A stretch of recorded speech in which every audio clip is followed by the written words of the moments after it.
안녕하세요. 노후를 위한 지혜로운 삶과 실험의 공간, 노후인생연구소입니다.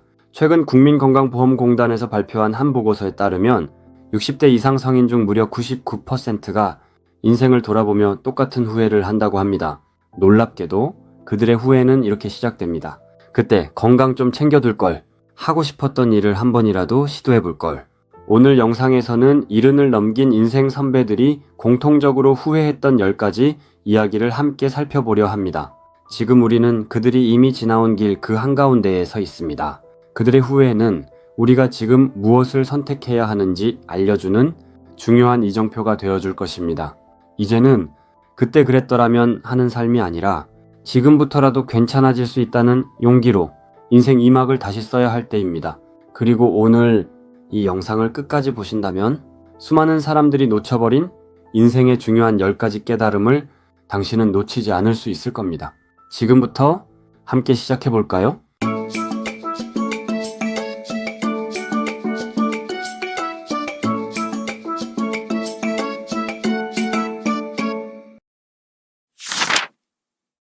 한 번만 더 건강을 챙겼더라면 이렇게까지 무너지지 않았을 텐데. 병원 침대에 누워 나는 그렇게 후회하고 있었습니다. 팔은 힘이 없고 다리는 내 다리가 아닌 것처럼 저려오고 마음은 점점 작아지고 있었죠. 나는 왜 그 많던 시간 중 단 30분 운동 한번 하지 않았던 걸까요? 그저 괜찮다, 나이 들어 다 그렇지 라며 넘겨버렸던 그 말 한마디가 지금 나를 병원에 눕게 만들었습니다. 건강은요, 우리가 예상하는 방식으로 무너지지 않아요. 고장난 기계처럼 갑자기 멈추는 게 아니라 서서히 조용히 아무 말도 없이 무너져 내립니다. 근육은 매년 1%씩 줄고요. 고혈압이나 당뇨 같은 병은 아무런 통증도 없이 찾아옵니다. 그래서 더 무섭습니다. 우리가 깨달을 땐 이미 회복이 불가능한 순간이 와 있거든요. 지금 당신은 어떠신가요? 어디 아픈 데 없다고 안심하고 계시진 않나요?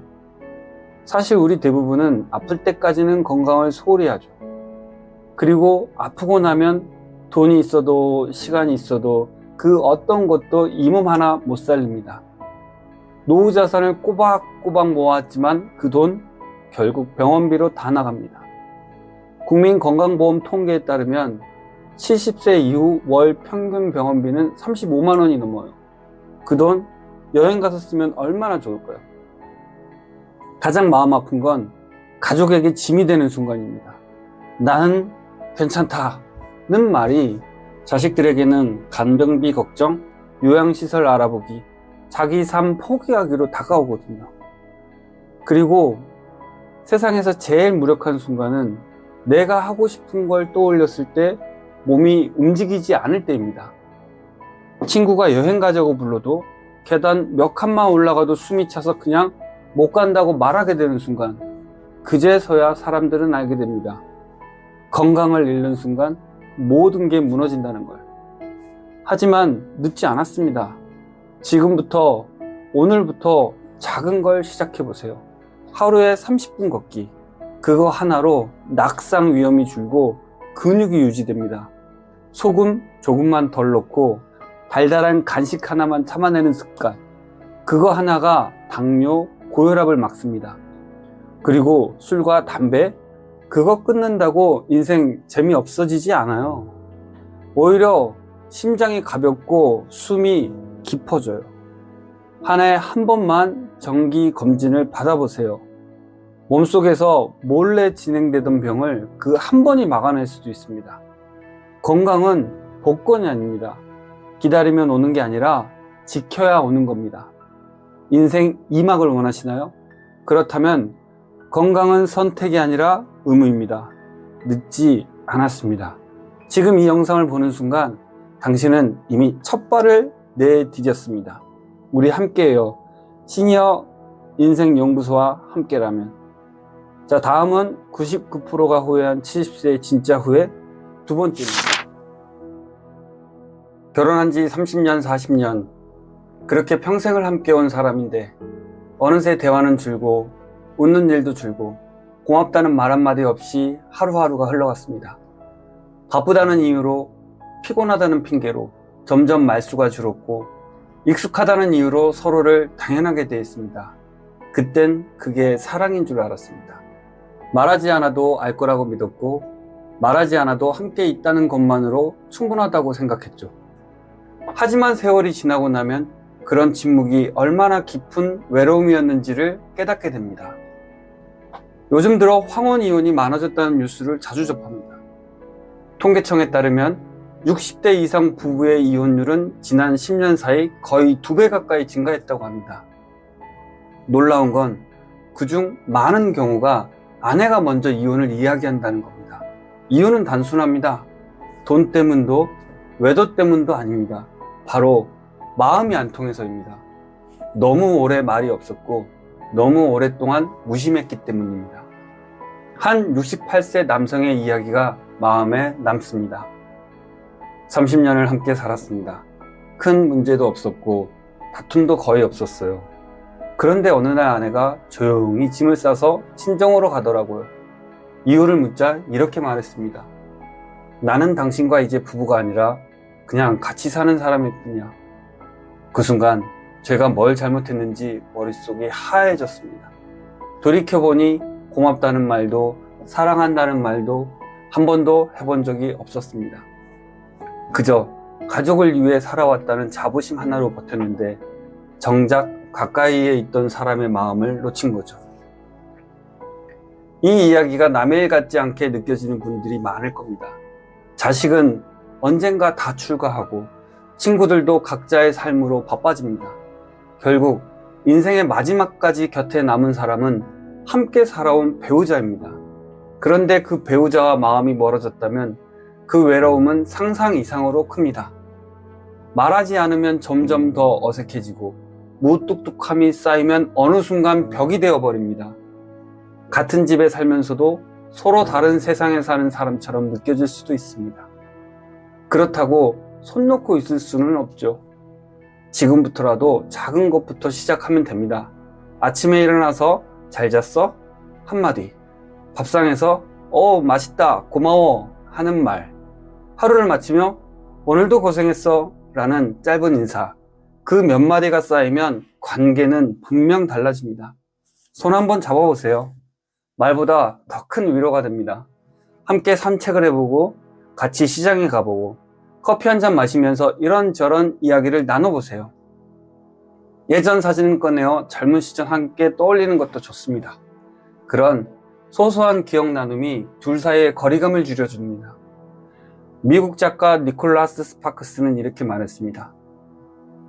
당신은 나의 오늘이고 내일이고 영원한 모든 날입니다. 배우자를 사랑하고 존중하는 일은 단순히 상대를 위한 행동이 아닙니다. 그것은 곧 자신을 아끼고 자신의 삶을 지키는 일이기도 합니다. 시간이 너무 많이 흘렀다고 생각되더라도 지금이라도 늦지 않았습니다. 늦었다고 느끼는 그때가 사실은 가장 빠른 때일 수 있습니다. 지금 바로 그 사람에게 말을 건네보세요. 오늘도 고마워요. 당신 덕분에 나는 잘 살아왔어요. 그 한마디가 앞으로의 삶을 바꿀 수 있습니다. 자, 다음은 99%가 후회한 70세의 진짜 후회 세 번째 이야기로 넘어갑니다. 내 자식인데 왜 이렇게 멀게 느껴질까요? 같이 살던 자식이 결혼하고 나가더니 전화 한 통 없습니다. 안부를 물으면 바빠서 라고 하고 걱정돼서 조언을 해주면 그만 좀 하라며 짜증을 냅니다. 꼰대 같다는 말까지 들으면 마음이 철렁 내려앉습니다. 하지만 부모 마음은 한결같죠. 그저 잘 되길 바라고 실수하지 않길 바라는 것뿐입니다. 그런데 왜 우리 사이 이렇게까지 멀어졌을까요? 사실 부모와 자식이 멀어지는 데는 큰 이유가 없습니다. 아주 작은 말 한마디, 태도 하나가 거리를 만들곤 합니다. 우리는 자식을 걱정하는 마음에 말을 합니다. 내가 널 키우느라 얼마나 고생을 했는데 내가 다 해봐서 아는 거야. 그렇게 하면 안 된다니까, 이런 말들이죠. 그런데 자식은 이걸 사랑으로 듣지 않습니다. 그저 잔소리, 지적으로 느낄 뿐입니다. 왜 이런 차이가 생길까요? 시니어 세대는 사랑을 말로 표현하기보다는 책임지고 챙겨주는 것으로 보여줬습니다. 반면 자식 세대는 존중, 공감, 대화를 원합니다. 도움을 주기보다 그냥 이야기를 들어주는 걸 더 바라죠. 심리학자들은 말합니다. 자식이 어른이 된 이후엔 부모는 조언보다 공감을 먼저 배워야 한다고요. 함부로 훈계하는 게 아니라 먼저 들어주는 자세가 더 중요하다는 뜻입니다. 실제로 많은 시니어들이 자식과의 관계에서 가장 후회하는 말이 내 말이 다 맞았잖아. 그러다 망한다 했지. 그렇게 살면 안 된다. 이런 말들이었습니다. 그런 말이 자식을 위한 것이라는 걸 부모는 알지만 자식은 그렇게 느끼지 못합니다. 왜 나를 믿지 않지? 왜 내 선택을 존중하지 않을까? 그런 생각이 들게 되는 거죠. 그렇다면 자녀와의 신뢰를 다시 회복하려면 어떻게 해야 할까요? 그리 어려운 일은 아닙니다. 단지 예전처럼 가르치려는 마음을 잠시 내려두면 됩니다. 첫째, 말을 줄이고 들어주는 연습부터 시작해보세요. 요즘은 어때? 라고 물은 뒤 중간에 끼어들지 말고 끝까지 들어주세요.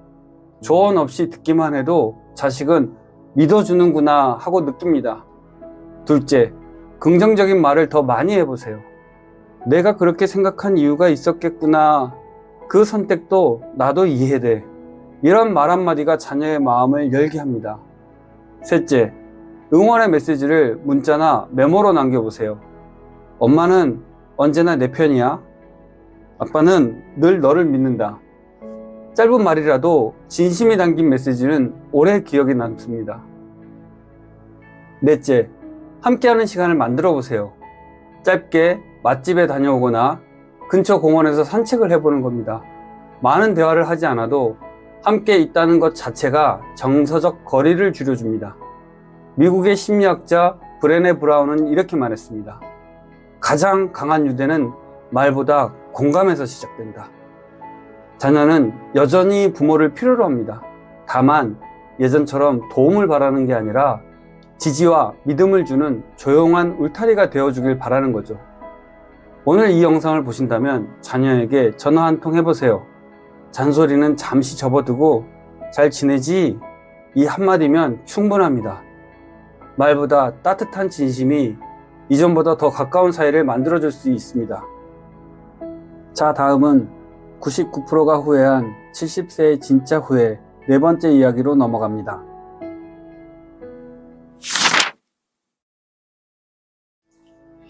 하루 종일 휴대폰이 한 번도 울리지 않은 날이 있었습니다. 별일 없는 날이었지만 이상하게 마음 한쪽이 허전했습니다. 몸은 멀쩡한데 마음이 아픈 날, 그런 날이 점점 더 자주 찾아오고 있죠. 예전에는 그랬습니다. 골목 어기 작은 방에서 친구랑 고스톱도 치고 동네 막걸리집에서 웃으며 이야기 꽃 피우던 시절이 있었습니다. 그 시간들이 그렇게 즐거웠는데 지금은 그런 친구 하나 없습니다.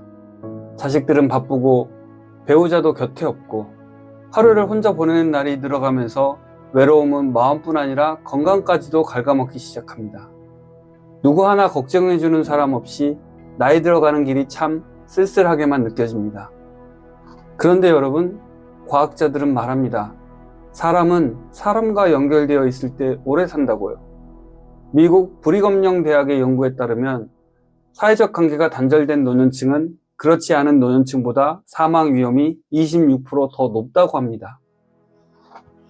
혼자 있는 시간이 많아질수록 면역력도 약해지고 우울증이나 치매 위험도 커진다고 하죠. 세계보건기구 WHO는 외로움을 21세기 고령사회의 가장 위험한 감정질병이라고 경고했습니다. 사실 자식에게 모든 감정을 기대하면 기대가 실망으로 바뀌는 순간도 많습니다. 왜 연락이 없지? 나를 필요로 하지 않는 건가? 그런 생각은 오히려 마음을 더 상하게 만듭니다. 하지만 친구는 다릅니다. 같은 세월을 지나온 동년배, 아무 말 없이도 마음을 알아주는 사람, 우리가 노년의 벗이라고 부를 수 있는 존재입니다. 지금이라도 늦지 않았습니다. 이제부터 친구를 만드는 방법 어렵지 않습니다. 첫째, 동네 주민센터나 문화센터에서 열리는 프로그램에 참여해보세요. 노래교실, 탁구, 라인댄스 같은 활동은 자연스럽게 사람들과 눈을 마주치고 말을 트게 만들어줍니다. 그게 어려우시다면 둘째, 연락이 끊긴 친구에게 용기 내어 한 통의 전화를 걸어보세요. 잘 지내? 라는 짧은 한마디가 관계를 다시 이어주는 시작이 될 수 있습니다. 셋째, 혼자서 하던 취미에 사람을 더해보세요. 걷기, 여행, 독서 같은 취미도 누군가와 함께하면 훨씬 풍성해집니다. 넷째, 배우자가 있다면 가장 가까운 친구가 되어보는 것도 좋습니다. 함께 산책하고, 함께 요리하고, 가끔씩은 서로에게 친구처럼 대화해보는 겁니다. 미국의 사상가 헨리 데이비드 소로는 이렇게 말했습니다.